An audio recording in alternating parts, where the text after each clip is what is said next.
How did you convince the Prime Minister that this was the right way to go?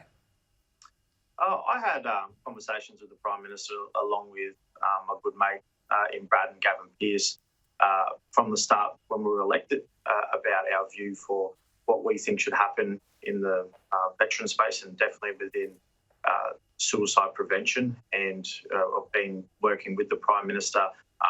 We worked together on the National Commissioner, which is a good piece of legislation that will go through the Senate and work at the same time with the Royal Commission.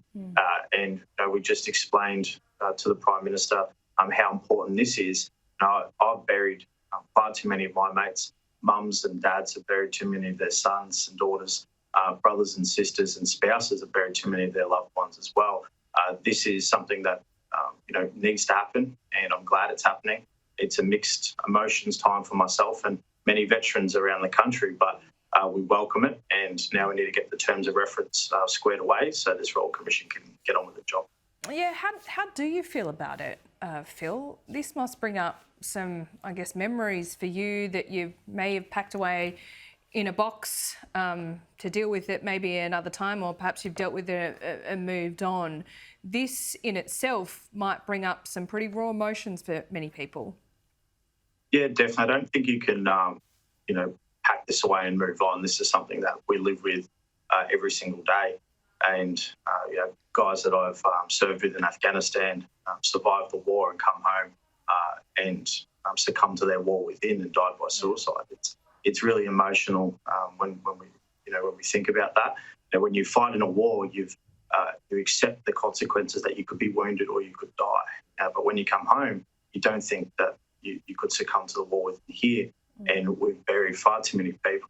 But what we need to be doing now is making sure that everyone's voice is heard through the consultation phase for the Royal Commission, but also know that if you're in a bad place or you're not tracking very well at the moment, and this has brought up some memories, to reach out to your mates, to reach out to your GP, to reach out to Open Arms, because we need you in the fight.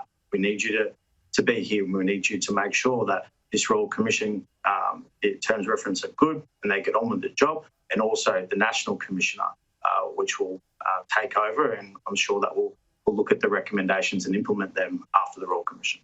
As someone who served in Afghanistan, one of 40,000 Australians, coming home from a really long, prolonged war like that, is there an element of feeling misunderstood by the public, feeling misunderstood even by your own department?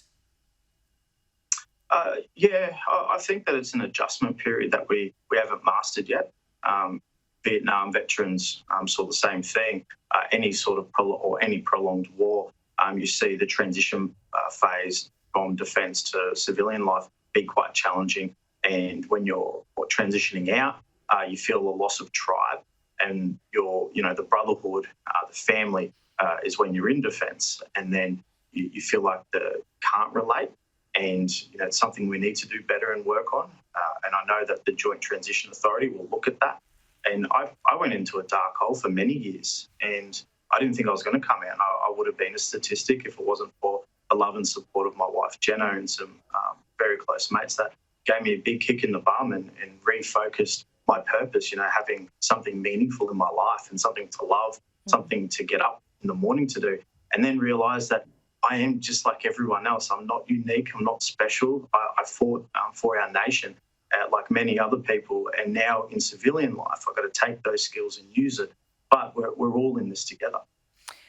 How big a deal was Peter Duttons' reversal of stripping those meritorious citations? It might seem like a small gesture to some, but did it mean a lot more to those men and women who served in Afghanistan? It did. It was not a small gesture. It was a really tough and bold move for the PM to come out, and for the Minister Dutton, with support of the PM, to come out, override the CDF's decision to ensure that there wasn't collective punishment. We've had over 3,000 people be awarded the meritorious unit citation. There should not be a collective punishment on allegations of a few. Our men and women have served our nation proudly and honourably, and this should never have been announced. It is something that shouldn't have happened, and I'm I'm very happy, very glad that Minister Dutton has reversed this decision, because in Townsville it was a very big deal. The Royal Commission and the meritorious unit citation have been two very widely spoken topics that come to my office every day. I was very public. As soon as the CDF announced that he had plans on stripping the unit citation, I went on Sky News that night. I disagreed with it. I went against the policy because it wasn't good. It's not fair, and I'm glad that our brave men and women get to keep their unit citation. Indeed. Phil Thompson, as always, appreciate your time. Thank you for having me, Laura Jazz. The defence community has support for you, and if you need support, please reach out to these organisations: Open Arms, the Defence Family Helpline or Lifeline.